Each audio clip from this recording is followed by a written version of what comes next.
Ed Koch, former New York City mayor, is an integral part of the memories of New York. He would typically greet how I'm doing, and he left his mortal frame on Friday, the age 88. Remembering Koch, Mayor Bloomberg said, "We will miss him dearly, but his good works and his wit and wisdom will forever be a part of the city he loved so much." He was one of the three individuals who became mayors of New York for three times. The other to have been re elected twice were Florillo LaGuardia and Robert Wagner. We salute the memory of this great New Yorker. Hello and welcome to ITV's Community News Roundup. I'm Kala Shankar. The Indian Consulate celebrated India's Republic Day on January 26th. The cold weather didn't deter Indians from gathering to celebrate the important festival for India's democracy. Ambassador Prabhu Dayal read the message from the President of India. Ashok Vyas has the report. I would like to wish all the viewers of ITV a very happy Republic Day.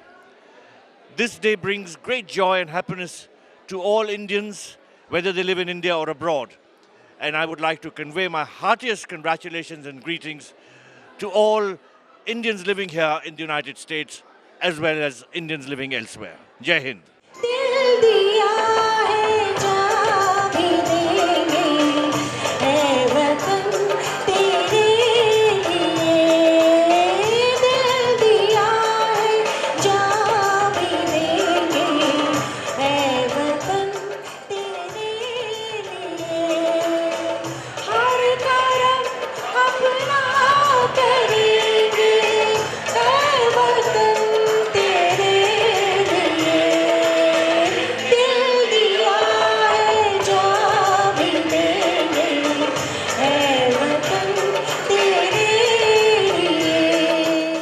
Celebrating India's Republic Day is something that fills us with a lot of joy.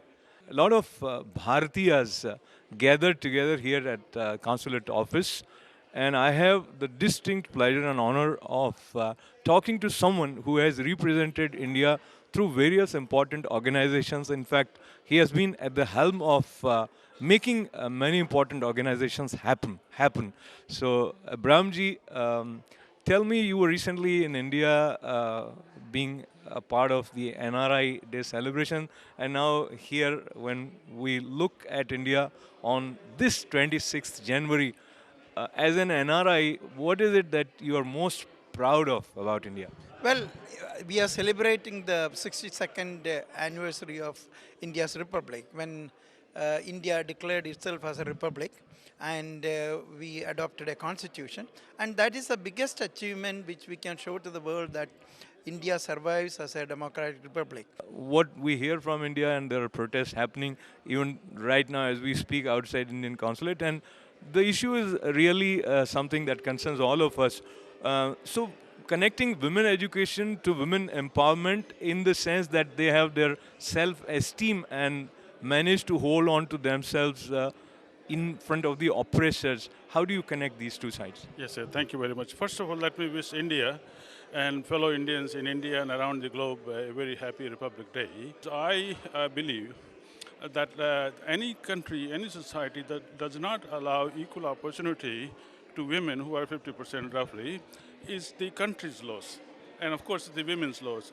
But it's more than that. It's the country's loss, nation's loss. And we lost the opportunity of treating them as individual human beings and contributing culturally, educationally, economically to society. And that's the angle we are taken. And the key factor in this world in development in the last 200 years is education technology. And so if you can use that human power to educate them, then that's the real empowerment, and that was the basis for our setting up the college in '99. And today I'm very happy that United Nations, Government of India, are giving the highest priority to women's empowerment and education. As recently as last week, when the Congress Party, for example, had a Chintan in Jaipur, the main theme and one of the biggest themes that all big leaders address is the women's empowerment and through education. Well, first of all, I would like to wish all your viewers a very happy Republic Day. And as you very rightly said, this is a karma bhumi for me in sorts, because from this very rostrum, I celebrated 3 or 4 Republic Days and had the privilege of reaching the Indian community. So for me, it's a very special honor and a very special privilege to be back here. I've known you, I think, since that time, and then you've interviewed me here before. But my most memorable event of the Republic Days is the enthusiasm with which the Indian community here in the United States has always participated in this function. And as the numbers have grown of the Indian community, so has the enthusiasm proportionately grown. And a small microcosm of that is reflected in the attendance here at the Consulate, which is, of course, in an area where there is a very large concentration of the Indian community. We have members of the community from all parts of the world, different faiths, different religions, different languages, but they all converge here on the Republic Day, symbolizing the unity of the nation. And this is therefore a very great occasion for me. And once again, a happy Republic Day to all of you. तो जब आप गणतंत्र दिवस पर वो सारे संस्मरण आपके साथ हैं, तो कौन सा गीत या कौन सी बात खास करके इन आयोजनों में से आपको याद आती है? मैं यहाँ सबसे पहले मोहम्मद रफ़ी साहब को लेके आया था. एक्चुअली आपके विजन ऑफ एशिया स्टूडियोज़ में भी लेके आया था. That was 1972.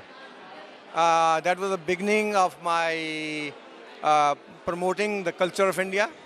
You have served India on the border in Kashmir also. Recently we got this news related to an Indian soldier being beheaded by Pakistani intruders or people relating to Pakistani army. You have worked in that area. Set us the tone in terms of what are the conditions there and how it can happen. First of all, the act itself is a very unsoldierly act. Means we fight with the enemy, we kill the soldiers, but we do not mutilate the bodies. Because we still respect the soldiers, even though it might be soldiers on the other side of the fence. Interrupting you, when there is ceasefire, then how can you even fire on soldier from other country? You see what happens, there are local conditions over there. Unfortunately, our counterparts on the other side of the fence, they do not believe in the ceasefires. Sometimes it could be because of somebody is just irrational in doing the things. And more often than not, it's a battle of dominating the other party. So that is where these people keep doing all those kind of things. On our side, Indian Army's philosophy is that we do not provoke anything. But if we are provoked, we are capable of replying back. This particular area is pretty dangerous area. The post where this particular episode has happened, I happened to be a company commander on that post way back in 1982-83. Most of these forward posts are being dominated from the Pakistan side, so we are at little disadvantage. But my suggestion to the powers those be would be that we made a fence over there. I personally feel this is setting up a defensive mind in our soldiers. And no defense, whatever defense have been made so far, whether it was a Maginot line in France or was it a Bar-Lev line, they are most expensive defenses. Not even a shot was fired before they were overcome. So I personally feel putting a fence is a wastage of national resources. It's a domination of the ground by our own troops. That is what the key, because if the enemy is not, I would say, serious about maintaining a ceasefire, then we should not be having a defensive mindset in first place. So I personally feel that defense can only delay the defeat. It never wins you a war. Before I let you go, it's a hypothetical question. Do you think war could be the solution to resolve the differences between these two nations? In a civilized world, no. War is only the ultimate weapon when all other efforts have failed. the war is the extension of your political will onto the party which has not agreed to your viewpoint.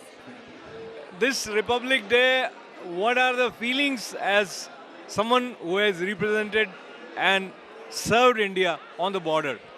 It's a wonderful feeling that India is free, but the problems which we are facing at that, especially the rapes and so, it is hurting. How could our girls, our sisters, mothers, could be treated like this, you know? That really frightens us. I mean, I, as a president, have been talking around to all the veterans, and, you know, our heart bleeds. Something must be done immediately if we want to keep our heads high, not only as men, but as human beings. Thank you.